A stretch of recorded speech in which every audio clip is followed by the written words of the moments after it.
Right, so we're back with the WSA, brought to you by Gallagher Shots. I am joined by Lewis from City Extra, who's with us to chat about the upcoming game against Manchester City. So, Lewis, looking back over your last 4 Premier League games, Manchester City have managed to score 11 goals and conceding just 2. So, how can you see the game going against a struggling Newcastle United side on Tuesday night? Well, 2019 so far has been a pretty mental year for City so far in terms of goals scored. We've had a few. We beat Burton and Rotherham in the cups by massive horns and beat Liverpool in the league. So we're probably on the form of the season. But obviously Newcastle are going to make it hard as they always do. I never look forward to visiting St James's Park as the away team because you always make it a hard game. I think City will just have enough on the night. They've got too much quality to not break down Newcastle over the 90 minutes, I think. Yeah, of course. So you spoke about the result against Liverpool. Liverpool are the ones at the top of the league at the moment. But your next 3 games in the league are you've got Newcastle, obviously, on Tuesday night. Then you follow by Arsenal and Chelsea before you go through the next round of the FA Cup and Champions League games. So in regards to the game against Newcastle, do you see that as important as the games which you've got coming up against the likes of Arsenal and Chelsea, who are challenging for those top 5 spots, really? Yeah, well, without sounding like very cliche like managers do, in the title race, you do have to just take every game as it comes. So you can't afford to think, oh, this one's going to be an easy win, and then we'll think about Arsenal and Chelsea, because we probably did that over the Christmas period, and we lost to Palace and then Leicester back to back, and the title race could have slipped away if we weren't careful against Liverpool. So yeah, I do think tomorrow night Tuesday night game is going to be a very tough game, and it is the same. It's the same 3 points as the Chelsea and Arsenal game, so you get the same. So you mentioned Liverpool. Liverpool, like you say, they've been doing really well this season. It looks like they're pushing on. Like that final, it seems like the jigsaw at Liverpool's finally came together, and it's took a number of years since you're looking back over the likes of Suarez and Sturridge when they had such a fantastic season and didn't manage to do it in the end. They have adopted the attacking style of football, similar to what City are playing at the moment. So, do you feel the competition which Liverpool are offering at the moment that gives the likes of the Pep Guardiola and the squad that determination to drive and push on to be that extra step better? Yeah, well, I read a good article after the Liverpool City game. It was like every Mo Ali needs a Joe Frazier. There needs to be some big, competition to sort of push them along. And well, yeah, in other title races gone by, not just City but other teams, they haven't had the competition. But I think with Liverpool being so good, it makes City up the game quite a lot. They won't be wanting to rest players. They'll be going for every game with the strongest 11. Yeah. Do you think it's more comfortable sat in the second position than what it is sat right at the top right now, where Liverpool are? Well, last season was very different because at this point we were probably about 13, 14 points clear. So it wasn't nervous at all. I'd probably say I prefer being top there. Because you think, like, I go into every game thinking, well, if we lose this, because of how good Liverpool are, the title race is over at the moment. Yeah, so do you see, Amelia, it's a result of not dropping points rather than gaining points at this moment in time? So obviously, say if you drop points and you come away from the game on Tuesday night with just the 1 point, somehow Newcastle managed to make a draw out of it. Do you think Liverpool look at that and think this is our chance just to get that extra bit further now? Yeah, I think they will. And the thing is, neither of us have played at the same time for a few weeks. So it's always been one on the Saturday and one on the Sunday. So the one who plays first sort of sets the precedent, and the one who plays second sort of has the pressure. So if City go and win tomorrow, then Liverpool may feel a bit more pressure against Leicester on Wednesday. So the Newcastle game itself, like you say, it's Newcastle should be quite hard to beat. This is how it's set up. Everyone knows Rafa's style of football at the moment, especially against the top teams. We managed it last season where we sat back and we defended quite well for the criticism that we came under from some of the pundits of where that game was approached.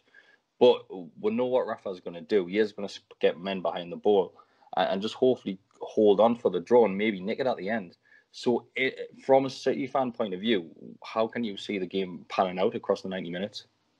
I think it might, because there's not many teams that can sit in as well as Newcastle do. There's a lot that try it, like Huddersfield and the likes, but they're not as good. There's teams like Brighton who are quite good at absorbing the pressure. And I think, yeah, it will be Newcastle sitting in And maybe if they can take it to about 60 minutes, 70 minutes, you may have a push. But with Kevin De Bruyne back and Aguero and Jesus both in quite good form, I think City will try and score the early goal. And if they get the early goal, it may be a good score. But if Newcastle can hang on for an hour, you never know what could happen.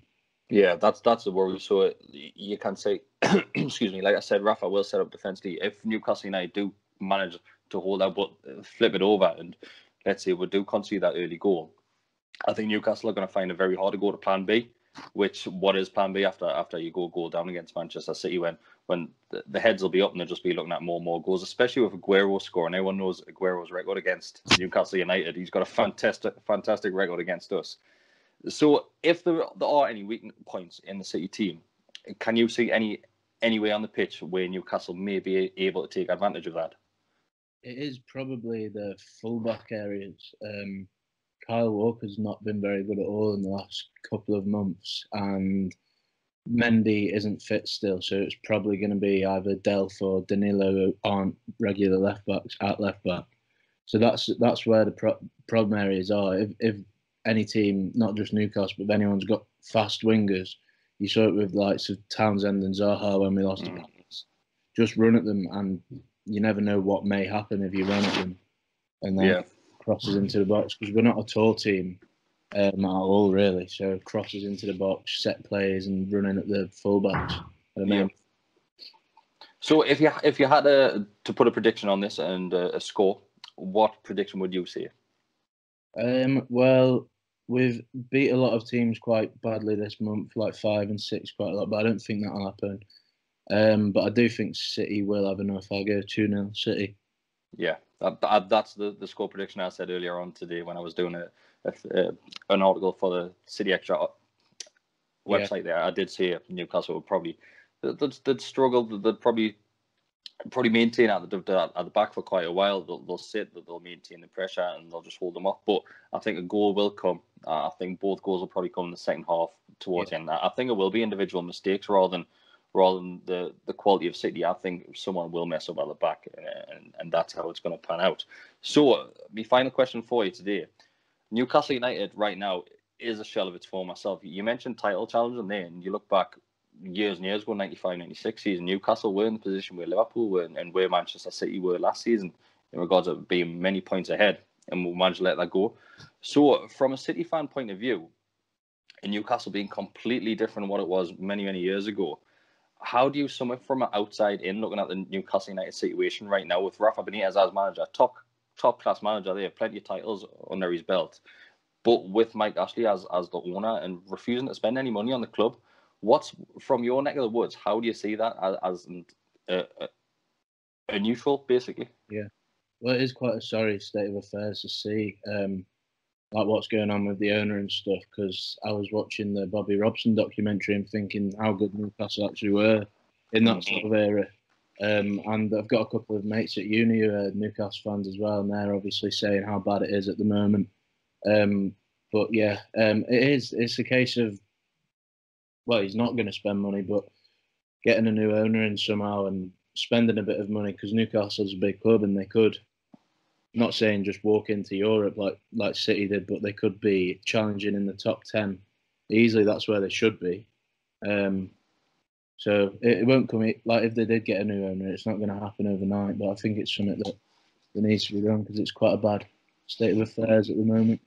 I think the main bit of frustration from Newcastle United fans, not only just the owner, is the fact that a lot of the press seem to think that Newcastle United fans expect more than what we actually do. So they still believe that Newcastle United fans think that we should be challenging for Europe, challenging for the title, challenging for Europa. But if you ask any down-to-earth Newcastle United fan, it's not the case. So from our point of view, we'd happily survive this season. We'd happily survive next season. It's as long as you're progressing and pushing on. And under Mike Ashley, it's never going to happen. You're just going to stay steady. And the only thing Mike Ashley needs, only thing Mike Ashley wants right now is survival, just basic survival without spending any money. And that's the most frustrating thing, how we're portrayed in the media, of expecting a lot more than what we actually do, which is very frustrating from our point of view. Yeah, well, I suppose because you did go down the other season as well, you have to be classed as the same as the likes of the teams that came up with you did, as you've only spent the same money as Brighton and Huddersfield and all them sort of teams. And their fans aren't saying, oh, we should be challenging for Europe. It's because you have been a big team in the past. Maybe some fans may feel like they have some sort of entitlement to be that, but it's not something that's the case in the current era, I don't think. No, I completely agree. Right, we'll end it on that one. I do appreciate you coming on tonight there, and good luck for Tuesday night, but hopefully it will be Newcastle that manage to get some points out of this. I don't see it happening, but I pray to God that it might. Good luck. Thank you very much, sir.